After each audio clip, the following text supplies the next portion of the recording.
Advertencia. Las opiniones emitidas en el siguiente podcast para nada fomenta el uso de armas, violencia en general, brujería y la exploración del ocultismo.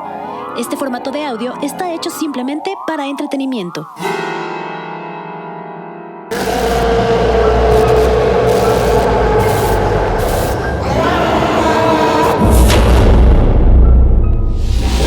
Bienvenidos a su podcast favorito de misterio, El Hubiera Existe.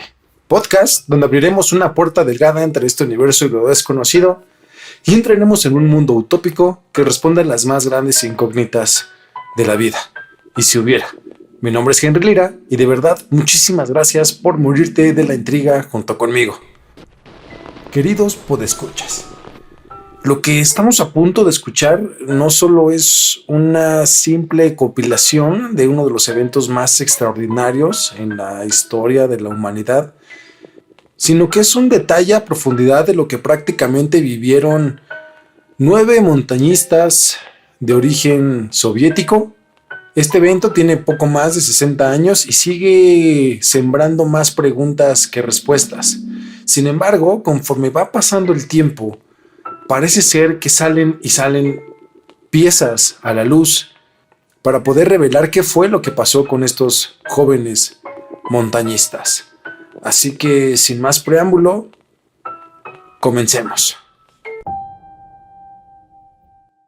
Corrían principios de octubre del 2019, cuando el profesor de la Escuela Politécnica Federal de Lausana, Johann Gaume, recibió la llamada de un número desconocido en su teléfono móvil. Gaume difícilmente podría haberlo imaginado, pero estuvo a punto de enfrentarse a uno de los mayores misterios de la historia soviética.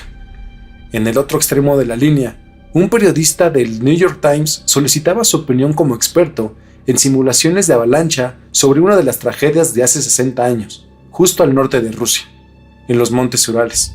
Una historia que desde entonces forma parte del imaginario colectivo ruso como el incidente del paso de Dyatlov. Nuestra historia nos sitúa entre el 1 y el 2 de febrero de 1959.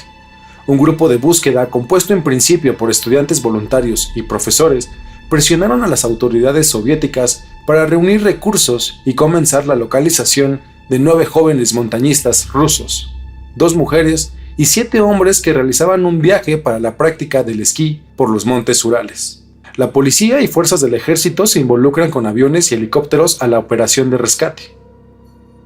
Lograron localizar el último campamento de los jóvenes montañistas el 26 de febrero de 1959, y lo que se encontró pareciera haber salido de una película de terror. La tela de las tiendas de campaña había sido cortada desde adentro, prácticamente como si una criatura lo hubiera desgarrado. Los cuerpos de varios jóvenes fueron encontrados a unos 4 metros. Lo perturbador del caso es que la mayoría de los esquiadores habían huido repentinamente de algo. El Hubiera Existe presenta el incidente del paso de Dyatlov. Año 1959. La Unión Soviética lanza la sonda Luna 1, primer artefacto enviado a la Luna. Es el primer objeto terrícola que alcanza la velocidad de escape de la Tierra. Esta fue la primera nave que se acercó a la Luna, una esfera de 80 centímetros de diámetro, construida de magnesio y aluminio y que pesaba 361 kilos.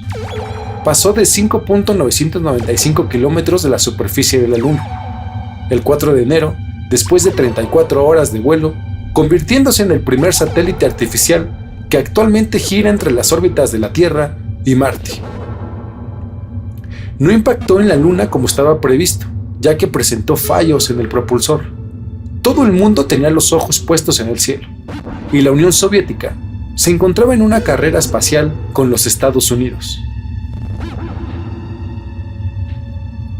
El 2 de febrero de 1959, en el mismo país soviético, una localidad cercana de Montes Urales comienza a ser testigo de un fenómeno que actualmente sigue inexplicable. A las 000 horas y bajo la noche espesa, lugareños comienzan a presenciar luces anaranjadas en el cielo. Parecen tener formación lineal horizontal y se pueden contar hasta 6 luces de gran tamaño. permanecen flotando y llama la atención de militares soviéticos que comienzan a registrar ovnis en sus radares.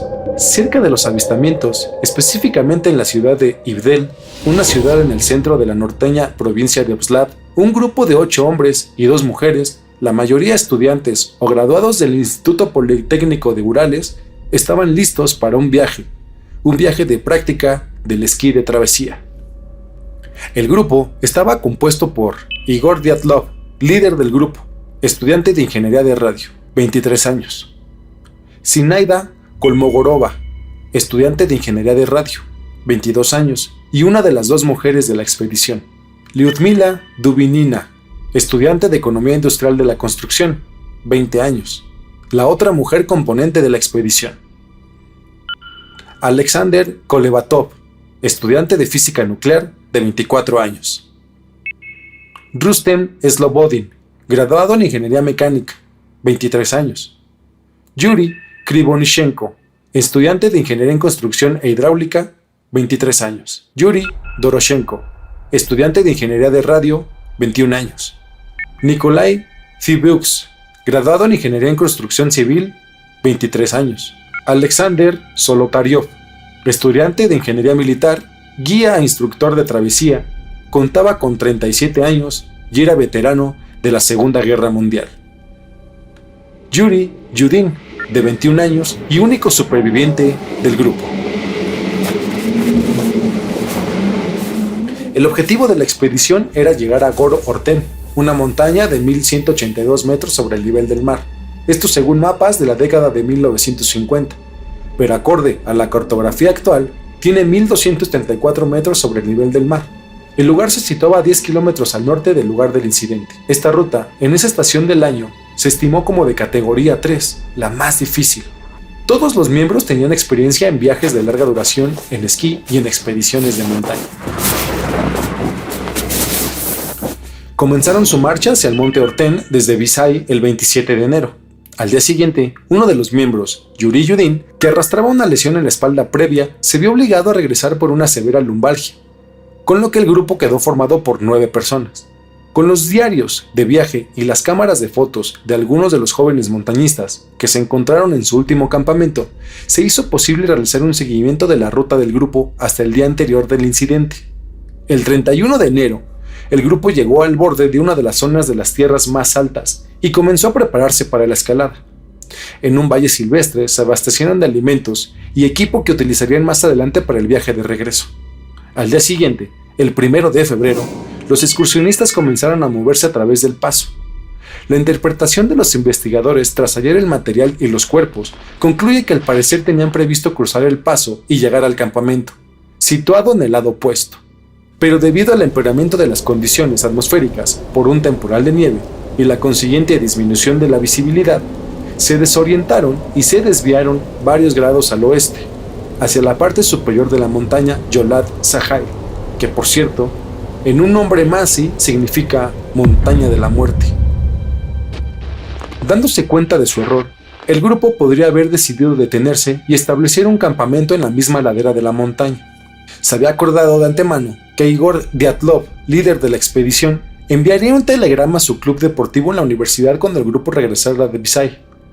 Se esperaba que esto sucediera hacia el 12 de febrero, pero transcurrido sin haber recibido ningún mensaje, no hubo reacción, ya que los retrasos de unos pocos días eran comunes en tales expediciones. Solo después de haber transcurrido varios días sin noticias, los familiares exigieron una operación de salvamento, que obligó a las autoridades de la universidad a organizar grupos de rescate el 20 de febrero, compuestos al principio por estudiantes voluntarios y profesores. Poco después, se abriría una investigación de manera oficial por el fiscal Ivdel. Este fiscal Ivdel, posteriormente sería un hombre clave para investigaciones posteriores. La policía y fuerzas del ejército se involucraron con aviones y helicópteros desde el día 23, uniéndose a las operaciones de rescate. El 26 de febrero, los investigadores encontraron el campamento abandonado en Yolad Sahai. La tienda estaba muy dañada, con cortes pequeños y grandes que se hicieron desde adentro. Un rastro de huellas descendía hacia el borde de los bosques cercanos, exactamente en el lado opuesto del paso, a 1.5 kilómetros al noroeste. Sin embargo, después de 500 metros, estaban cubiertas de nieve. se había perdido el rastro. En el borde del bosque, bajo un voluminoso y viejo pino, los buscadores encontraron los restos de una hoguera, junto con los 2 primeros cadáveres, los de Yuri Krivoshenko y Yuri Doroshenko, descalzos, vestidos solo con su ropa interior y tumbados boca arriba. El examen ocular previo muestra que las ramas bajas del árbol donde fueron localizados estaban rotas. En el dorso de sus antebrazos y cara se observaron abrasiones presumiblemente provocadas en el intento de estos de trepar desesperadamente al árbol. Esto fue confirmado después al hallarse sangre y trozos de piel en el tronco del árbol. Pareciera que estaban tratando de huir de algo. ¿Pero qué? ¿Una avalancha? ¿Un oso? Entre los pinos y el campamento, los equipos encontraron 3 cadáveres más, los de Igor Diatlov, Zanaida Kolmogorova y Rustem Slobodin. Fueron localizados en intervalos separados de 300, 480 y 630 metros desde el árbol. Igor Diatlov, también tendido de espaldas, ambos brazos sobre el pecho de acuerdo a las fotografías de la autopsia. Sin embargo, testigos afirman que Diatlov tenía una rama de abedul agarrada en la mano a modo de defensa. ¿Un oso los habría atacado? Pero el ataque fue al mismo tiempo para todos los jóvenes. A 480 metros del pino fue localizado Rustem Slobodin, caído boca abajo. Tenía abrasiones en la cara y entumecimiento en la región frontal. El cuerpo más cercano a la tienda fue el de Zinaida Kolmogorova, cuyo cuerpo estaba tumbado en posición lateral y mostraba abrasiones en la cara y manos. También mostraba evidencias de congelación. Según sus poses, los 3 estaban tratando de regresar al campamento cuando la muerte los sorprendió. A diferencia de los 2 primeros, los fallecidos de este grupo estaban mejor vestidos, pero igualmente descalzos. La búsqueda de los otros 4 expedicionarios se prolongó durante más de 2 meses. Fueron encontrados por fin el 4 de mayo, bajo 4 metros de nieve, en el arroyo de un barranco en el interior del bosque, y cerca de un refugio improvisado a unos 75 metros del árbol donde fueron localizados los 2 primeros excursionistas. Lyudmila Dubinina fue localizada de rodillas apoyada en el pecho de una roca. El agua corría por su cara, las cuencas de los ojos estaban vacías y la lengua ausente. Semyon Sotolariov fue encontrado en el barranco también con las cuencas vacías. Los cuerpos de Alexander Kolevator y Nikolai se encontraron juntos, abrazados uno a la espalda del otro. Los 4 se hallaban mejor vestidos que el resto de sus compañeros, incluso portando calzando a alguno de ellos. Estos últimos cuerpos parecieran que fueron aplastados por algo enorme, a tal grado de explotar órganos de manera interna. Sus ojos y su lengua, de manera externa, también estaban ausentes, pero no se encontraban restos por ninguna parte. ¿Dónde estaban sus ojos y lengua? ¿Y si no fueron varios osos, y hubieran sido una criatura más ágil y mucho más grande, capaz de lograr sorprender a todos los jóvenes montañistas y cazar a los que intentaron huir? ¿Todo esto en lapso de segundos? La autopsia de los 5 primeros cuerpos encontrados reveló que no había lesiones que hubieran podido provocar la muerte de ninguno de ellos. Además de diversas abrasiones en cara y brazos de los 5 jóvenes, el análisis forense destacó una fisura de unos 6 centímetros en el grueso del cráneo de Rustem Slobodin y una contusión en el costado de Zinaida Kolmogorova, producidos por objetos romos. Un cuerpo romo es un término que se le da a un objeto o a un cuerpo cuyas facetas o vértices tienen una terminación obtuosa. ¿Un arma? ¿Estamos hablando tal vez de un arma? A conclusión de los forenses, fue que los 5 excursionistas localizados el 26 de febrero fallecieron por hipotermia. Sin embargo, lejos de clarificar la secuencia de los hechos, las autopsias de los otros 4 cuerpos hallados más tarde cambiaron drásticamente el desarrollo de la investigación. Los 4 fallecidos mostraban lesiones mortales. La autopsia posterior mostró que la lengua de Lyudmila Dubinina estaba ausente sin determinarse la causa de esta ausencia. Además presentaba fracturas en las costillas, al igual que su compañero Semyon Solotaryov. Los otros 2 mostraban traumatismos en la cabeza, siendo el de Nikolai en especial de gravedad. Además, se encontraron tasas de radioactividad en alguna de las ropas de este grupo sin llegar a explicarse de manera convincente. ¿Esperen qué? ¿Tasas de radioactividad en los cuerpos? ¿Cómo es posible? ¿Estamos hablando que fueron sorprendidos por algo radioactivo? Para sorpresa de muchos, los lugares en donde fueron localizados los cuerpos carecían específicamente de radioactividad. ¿Por qué los cuerpos eran los únicos contaminados con radioactividad en cuanto al entorno? Algunos investigadores ajenos al trabajo del campo oficial que tuvieron acceso a los archivos relacionados con el caso, expusieron que la versión oficial ofrecida por las autoridades declaraba que 3 de los excursionistas habían perecido por hipotermia y el resto a causa de diversos accidentes de montaña. Cabe añadir que tras los funerales de los jóvenes excursionistas, sus familiares afirmaron que los cuerpos presentaban un extraño tono marrón en la piel. Es probable que este extraño tono marrón en la piel sea por haber estado expuesto a radiación. El cuerpo de Semyon Zolotaryov, estudiante de ingeniería militar, guía e instructor de travesía de 37 años y veterano de la Segunda Guerra Mundial, fue encontrado a 75 metros del árbol donde se encontraron los 2 primeros cuerpos. Zolotaryov fue encontrado con lo que parecía ser la cámara o estuche de la cámara, afectado por el agua. Estaba justo alrededor de su cuello por la correa. La cámara permaneció en el cuerpo de Zolotaryov bajo el agua durante 3 meses. Es incomprensible que de haber sido atacado por alguien, los atacantes dejaran la cámara de Zolotaryov después de que los 4 excursionistas en la guarida fueran golpeados tan severamente. Parecía un milagro que la cámara casi estuviera intacta. No se descarta que la cámara pudiera ser sembrada después. Zolotaryov sufrió varios golpes en la cabeza y el tórax, causando 5 costillas rotas en 2 líneas de fractura, sin mencionar que las cavidades de ojo y boca también se encontraban vacías.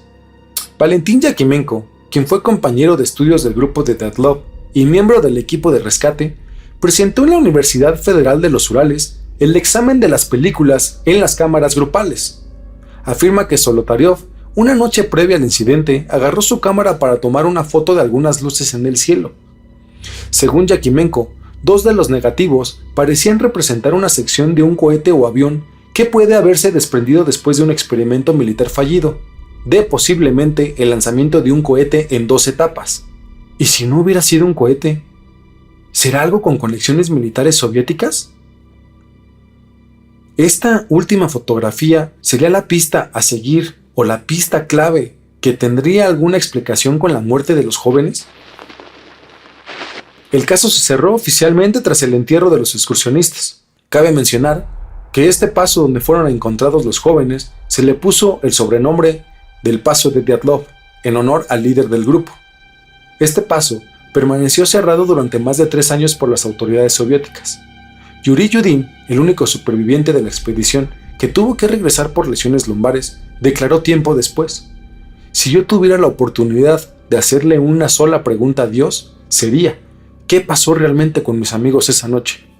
Con la caída del bloque soviético, algunos detalles de la tragedia se hicieron públicos en su momento en publicaciones y debates de la prensa regional de Severodvinsk en 1990.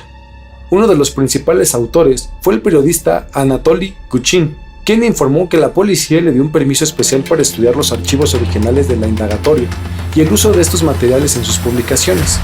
Se dio cuenta que un número de páginas fueron excluidos de los archivos, así como un misterioso sobre, que se menciona en las listas de casos materiales, pero que este sobre también estaba ausente. Al mismo tiempo, las fotocopias de algunos de los expedientes comenzaron a circular entre otros investigadores no oficiales. Al parecer, el Estado estaba guardando información al respecto. ¿Pero por qué? ¿Y si hubiera un secreto de Estado relacionado? ¿Y si los jóvenes montañistas hubieran encontrado algo que involucre al gobierno soviético? Tal vez el excompañero de Dyatlov, Valentín Yakimenko, el que presentó las fotografías, tenía razón, y tal vez se encontraron con algún experimento militar. Kuchin resumió sus investigaciones en el libro El precio del secreto de Estado, 9 vidas. Investigadores han criticado su concentración en esta teoría. Él habla en su libro sobre un arma experimental soviética. Sin embargo, la publicación despertó un debate público, estimulando el interés por los fenómenos paranormales. De hecho, muchos de los que permanecieron en silencio durante 30 años reportaron nuevos datos sobre el accidente. Uno de ellos fue el ex policía Lev Ivanov. Fue el mismísimo quien dirigió la investigación oficial en 1959. En 1990, este mismo hombre publicó un artículo junto con su admisión de que el equipo de investigación no tenía ninguna explicación racional sobre el accidente. También informó que recibió órdenes directas de altos funcionarios regionales para cesar la investigación judicial y mantener sus materiales en secreto. Esto después de informar que el equipo había visto esferas voladoras. Ivanov personalmente cree en una explicación paranormal, específicamente que la muerte de los esquiadores está relacionada con avistamientos ovnis. ¿Qué? ¿Qué está pasando? ¿Y si no hubiera sido un experimento soviético y hubiera sido un intento de contacto extraterrestre? ¿Y si solo los jóvenes montañistas tuvieron la mala fortuna de estar en el lugar y en el momento incorrecto? A lo largo de los años han surgido varias teorías sobre estos acontecimientos. Avalancha. Se ha sugerido que una avalancha fue la causante de la muerte de los excursionistas. Para sostener la hipótesis, se basan en los datos meteorológicos que indican que la temperatura cae de menos 11 grados centígrados hasta los menos 25 grados. Sin embargo, las evidencias físicas de la zona no apuntan a esta posibilidad de acuerdo a algunos seguidores del caso. Infrasonido. Es una teoría popularizada por Donny Eichhardt en su libro Death Mountain, publicada en el año 2013.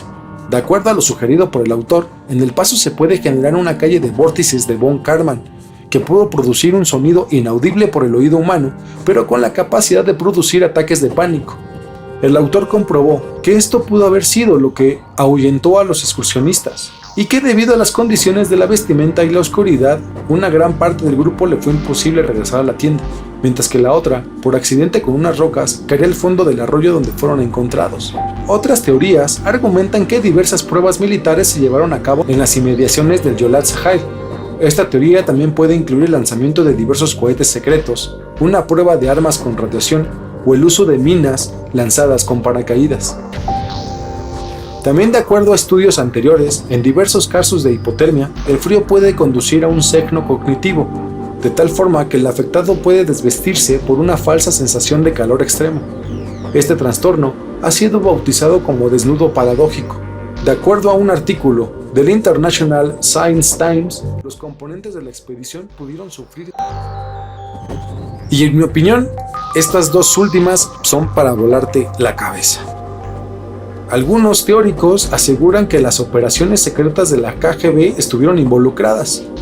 El autor Alexei Rakitin, en su libro Dyatlov Pass, argumenta que Alexander Solotaryov, Alexander Kolevatov y Yuri Krivoroshenko podrían ser empleados de la KGB, pero en realidad ser doble agentes con una misión de llevar unas muestras radioactivas y fotografías a unos espías de la agencia secreta estadounidense CIA.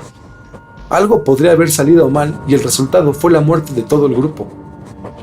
Y así como el que dirigió la investigación en 1959, el ex policía Lev Ivanov, cree que pudo haber estado relacionado con las orbes anaranjadas que se vieron previamente, un contacto extraterrestre. Muchos se han inclinado a una sola teoría. Sin embargo, ¿qué tal si fue la conjugación de varios hechos relacionados? ¿Y si hubieran sido todas? Durante el 2019 se reabrió la investigación sobre qué fue lo que realmente le pasó a estos 9 montañistas. De esta nueva investigación lleva 3 años vigente hasta el día de hoy. Habrá que estar atentos a las nuevas pruebas y al giro de 180 grados que pudiera dar este misterioso incidente. Porque a más de 60 años transcurridos, estos jóvenes aún tienen mucho que decir.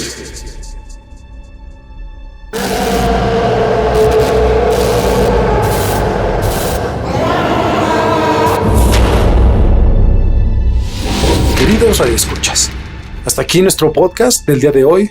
Recuerden que varias fotografías de este y otros episodios están en nuestra cuenta de YouTube. Se recomienda discreción, ya que las fotografías es un material muy gráfico. Síganos en nuestras redes sociales, no saben todo el contenido extra que tenemos por esos lados. Y pues nada, mi nombre es Henry Lira, gracias por morirte de la intriga junto conmigo. Esto fue El Hubiera Existe y recuerda que sin esta expresión no existirían las consecuencias del presente. ¿Y dónde estarías si ese hubiera existiera?